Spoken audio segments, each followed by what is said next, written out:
প্রিয় ও স্নেহের 2026 সালের নতুন বছরের ক্লাস 6-এর ছাত্রছাত্রী বন্ধুরা, আশা করি তোমার সবাই ভালো আছো। আজ আমরা যে বিষয়টি নিয়ে আলোচনা করব ক্লাস 6-এর সেকেন্ড ইউনিট টেস্ট অর্থাৎ দ্বিতীয় পর্যায়ক্রমিক মূল্যায়নের ভূগোলের কোশ্চেন পেপার নিয়ে। দেখো সরাসরি স্ক্রিনে ক্লাস 6-এর ভূগোলের কোশ্চেনটা দেখতে পাচ্ছ। ফুল মার্কস আমাদের রয়েছে 50, সময় তোমাদের রয়েছে 1 ঘন্টা 30 মিনিট। একের দাগে সঠিক উত্তর নির্বাচন করো যে কোনো 10টি প্রশ্নের মান 1 করে 1 × 10 = 10। মহাকাশ স্টেশন থাকে এক্সোস্পিয়ারে। পৃথিবীর কেন্দ্রমণ্ডলের ওপরের স্তরটি হলো গুরুমণ্ডল। পৃথিবীর বৃহত্তম মহাসাগর হলো প্রশান্ত মহাসাগর। আন্টার্কটিকা মহাদেশে ভারতের প্রথম গবেষণা কেন্দ্র হলো দক্ষিণ গঙ্গোত্রী। বায়ুর আর্দ্রতা মাপক যন্ত্রের নাম হাইগ্রোমিটার। বন্যপ্রাণী সংরক্ষণ আইন চালু হয় 1972 সালে। 30 থেকে 35 বছরের গড় আবহাওয়াকে বলে জলবায়ু। শ্বাসমূল ও ঠেসমূল দেখা যায় লবণাম্য অরণ্যে। বিশ্ব অরণ্য দিবস হলো 21শে মার্চ। একটি জাতীয় উদ্যান হলো করবেট। ভারতের মরু অঞ্চলের মাটির অন্যতম প্রধান বৈশিষ্ট্য হলো মাটির জলধারণ ক্ষমতা কম। ক্রান্তীয় পর্ণমোচী উদ্ভিদের একটি উদাহরণ হলো পলাশ। 2 দাগে একটি বাক্য উত্তর যে কোনো 5টি। আন্টার্কটিকার সর্বোচ্চ শৃঙ্গের নাম ভিনসন ম্যাসিভ। পৃথিবীর সর্বাধিক বৃষ্টিবহুল স্থানের নাম মৌসিমরাম। রিজার্পিন কোন গাছ থেকে তৈরি হয়? সর্বগন্ধা। ভারতের কোন রাজ্যে প্রচুর বৃষ্টি হয়? মেঘালয়। ক্ষুদ্রতম মহাদেশের নাম কি? ওশিয়ানিয়া। ভারতের গুজরাট রাজ্যে কোন অরণ্য সিংহের জন্য বিখ্যাত? গির। বায়ুর উষ্ণতা মাপা হয় কোন যন্ত্রের সাহায্যে? থার্মোমিটার। 3 দাগে রয়েছে শূন্যস্থান পূরণ করো। বিশ্ব পরিবেশ দিবস পালিত হয় 5ই জুন। আন্টার্কটিকায় ভারতের প্রথম অভিযান হয়েছিল ড্যাশ মাসে? জানুয়ারি। পশ্চিম ভারতে ধূলিঝড় ড্যাশ বলে? আধি। মৌসুমী বায়ুর প্রত্যাবর্তনকালে ড্যাশ উপকূলে প্রচুর বৃষ্টিপাত ঘটে? করবেট। ভারতে মোট ড্যাশটি জাতীয় উদ্যান আছে? 75টি। বিশ্বের বৃহত্তম উষ্ণ মরুভূমি ড্যাশ? সাহারা। আন্টার্কটিকা মহাদেশে ড্যাশ গবেষণা কেন্দ্র গড়ে উঠেছে? 100টি। 4 দাগে নিম্নলিখিত প্রশ্নগুলোর উত্তর দাও যে কোনো 4টি প্রশ্নের মান 2 করে 2 × 4 = 8। ট্রোপোস্ফিয়ারের অপর নাম ক্ষুব্ধমণ্ডল কেন? বায়ুমণ্ডলের সবচেয়ে নিচের স্তরটি হলো ট্রোপোস্ফিয়ার। এই স্তরে মেঘ, ঝড়, বৃষ্টি, তুষারপাত, কুয়াশা প্রভৃতি সব রকমের দুর্যোগ দেখা যায় বলে এই স্তর স্বাভাবিকভাবেই অশান্ত প্রকৃতির হয়। এই জন্য ট্রোপোস্ফিয়ারের অপর নাম ক্ষুব্ধমণ্ডল। উল্লেখ্য, সমগ্র স্তরটি নিরক্ষীয় অঞ্চলে 18 কিমি এবং মেরু অঞ্চলে 8 থেকে 9 কিমি উচ্চতা পর্যন্ত বিস্তৃত। অ্যালবেডো কাকে বলে? উত্তর লিখবে আগত সৌর বিকিরণের 49% ভূপৃষ্ঠকে উত্তপ্ত করতে পারে না। এর 35% মেঘের গায়ে সূর্যকিরণ ধূলিকণা মেঘের গায়ে ধাক্কা খেয়ে মহাশূন্যে ফিরে যায়। এই ফিরে যাওয়া সূর্যকিরণকেই অ্যালবেডো বলে। পশ্চিমী ঝঞ্ঝা বলতে কি বোঝো? শীতকালে ভারতের স্থলভাগের ওপর দিয়ে শীতল শুষ্ক উত্তর পূর্ব মৌসুমী বায়ু প্রবাহিত হয়। ভারতের এই সময় তেমন বৃষ্টিপাত হয় না। এই সময় মাঝে মাঝে কয়েকদিন একটানা আকাশ মেঘলা থাকে ও অল্প বৃষ্টিপাত হয়। এই প্রকার আবহাওয়াকে পশ্চিমী ঝঞ্ঝা বলে। হিউমাস কি? বিভিন্ন উদ্ভিদ ও প্রাণীর দেহাবশেষ মাটির ওপরের স্তরে সঞ্চিত হয়ে বিভিন্ন সূক্ষ্ম জীবাণুর দ্বারা বিয়োজিত হয়ে এক ধরনের কালো রঙের মাটি সৃষ্টি করে। কি হিউমাস বলে। এই মাটি খুব উর্বর।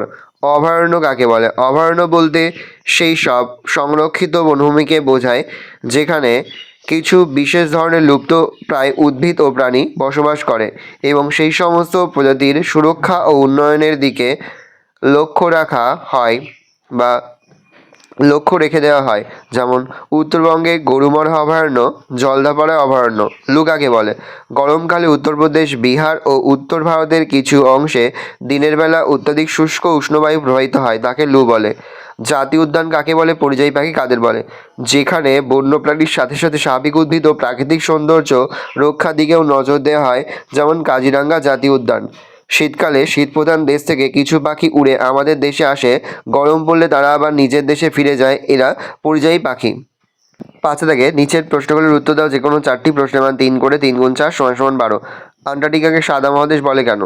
মানচিত্রে বরফকে বোঝানোর জন্য সাদা রং ব্যবহার করা হয়। আন্টার্কটিকা বিশ্বের সবচেয়ে শীতল মহাদেশ, ফলে সারা বছর মহাদেশটির বেশিরভাগ অংশ 1 থেকে 2 কিমি বরফে ঢাকা থাকে, তাই একে দেখতে সাদা লাগে। মানচিত্রে আন্টার্কটিকাকে সাদা রং দিয়ে বোঝানো হয়। এই সকল কারণে একে সাদা মহাদেশ বলে। উচ্চতা বাড়লে বায়ুচাপ কমে কেন? উচ্চতা বৃদ্ধি পেলে বায়ুচাপ কমতে থাকে। প্রায় 900 ফুট উচ্চতায় বায়ুচাপ 34 মিলিবার কমে যায়। উচ্চতা বাড়লে 1 বায়ুস্তরের গভীরতা কমে, ফলে বায়ু চাপমুক্ত হয় এবং বায়ুচাপ কমে। 2 বায়ুর ঘনত্ব কমে যাওয়ায় বায়ুচাপ কমে যায়। নেক্সট, মাটির সংরক্ষণের উপায়। 1 পশুচারণ নিয়ন্ত্রণের মাত্রায় করা উচিত? 2 মাটির বেশি গভীরে খনিজ সম্পদ আরোহণ বন্ধ করা। 3 গাছ কাটা বন্ধ করা উচিত। বৃক্ষরোপণ করা। বেশি ঢালযুক্ত অঞ্চলে বাড়িঘর নির্মাণ বন্ধ করা। বিশ্ব উষ্ণায়ন কাকে বলে? দেখবে যানবাহন ও শিল্প কারখানা থেকে নির্গত বিষাক্ত গ্যাস বাতাসে মিশে পৃথিবীর চারিদিকে একটি আবরণ তৈরি করেছে। ফলে পৃথিবীতে তৈরি হওয়া তাপ পৃথিবী পৃষ্ঠ থেকে বাইরে বেরিয়ে যেতে পারছে না। পৃথিবীর তাপমাত্রা বেড়েই চলেছে। এই ঘটনাকে বিশ্ব উষ্ণায়ন বলে। গত 1 দশকে পৃথিবীর তাপমাত্রা প্রায় 3 ডিগ্রি সেন্টিগ্রেড বেড়েছে। বন্যপ্রাণী কীভাবে সংরক্ষণ করা যায়? 1 অভয়ারণ্য, জাতীয় উদ্যান, সংরক্ষিত বন প্রভৃতি বনভূমি তৈরি করা। 2 চোরার শিকার বন্ধ করা। 3 অরণ্যে বন্যপ্রাণীদের উপযুক্ত পানীয় জল ও খাদ্যের যোগানের ব্যবস্থা করা। 4 গাছ কাটা বন্ধ করা। 5 বন্যপ্রাণী আইন কঠোরভাবে মেনে চলা ও জনসচেতনতা গড়ে তোলা। নেক্সট, ভারতে মৌসুমী বায়ুর প্রভাব আলোচনা করো। দেখে নাও উত্তরটা। নেক্সট হচ্ছে তোমাদের 6 দাগে নিচের প্রশ্নগুলির উত্তর দাও যে কোনো দুটি। প্রশ্নের মান 5 করে, 5 গুণ 2 = 10। প্রথম, চিত্রসহ শৈলক্ষেপ বৃষ্টিপাত আলোচনা করো। দেখে নাও। আমি আস্তে স্ক্রল ডাউন করি, তোমরা কিন্তু অবশ্যই ভিডিও থামিয়ে বা স্ক্রিনশট নিয়ে হাতে নোট ডাউন করে নেবে। পরের প্রশ্ন, বায়ুমণ্ডলের স্তর বিন্যাসের সংক্ষিপ্ত পরিচয় দাও। Troposphere, stratosphere, mesosphere, thermosphere, exosphere. পরে হচ্ছে পশ্চিমবঙ্গের সুন্দরবনের লবণাক্ত মাটিতে ম্যানগ্রোভ উদ্ভিদ ভালো হয় কেন? দেখে নাও, আস্তে স্ক্রল ডাউন করছি। পরের প্রশ্ন, ভেরি ভেরি ইম্পর্টেন্ট, জলচক্র আলোচনা করো। দেখে নাও। তারপরের প্রশ্ন, পৃথিবীর তাপমণ্ডলের চিত্রসহ পরিচয় দাও। দেখে নাও, এটিও কিন্তু এই বছরের জন্য গুরুত্বপূর্ণ, এটা আসতে পারে। ভালো করে দেখে নাও। এই রয়েছে টোটাল তোমাদের সেকেন্ড ইউনিট টেস্ট অর্থাৎ দ্বিতীয় পর্যায়ক্রমিক মূল্যায়নের ক্লাস 6-এর ভূগোলের প্রশ্নপত্র। ভালো করে প্রশ্নপত্রটা দেখে নাও। আশা করি ভিডিওটা ভালো লেগেছে। ভিডিওটা ভালো লাগলে ভিডিওকে লাইক করে দেবে। আমার নতুন হও তাহলে সাবস্ক্রাইব প্রেস করে পাশে বেল আইকন প্রেস করে নতুন কোনো ভিডিও আপলোড করি সবার ফার্স্ট নোটিফিকেশন পেয়ে যাও। আর এই ভিডিওটি তোমার বন্ধু বান্ধবী আত্মীয় স্বজন সবার মধ্যে কিন্তু অনেক শেয়ার করে দেবে। বছর ক্লাস 6-এ পড়ছে। আমরা কিন্তু ইতিমধ্যেই ক্লাস 6-এর প্রতি বিষয়ের সিলেবাস প্রশ্ন এবং নমুনা প্রশ্নপত্র কিন্তু আপলোড করে দেন এখনো পর্যন্ত। সেই ভিডিওগুলো না দেখে থাকো, ভিডিওগুলো কিন্তু তাড়াতাড়ি দেখো। কোনো প্রশ্নের উত্তর লিখতে বা বুঝতে কোনো রকম অসুবিধা হয় তাহলে কিন্তু নির্দ্বিধায় কমেন্ট করে জানাতে একদমই ভুলবে না। ভালো করে দেখে নাও।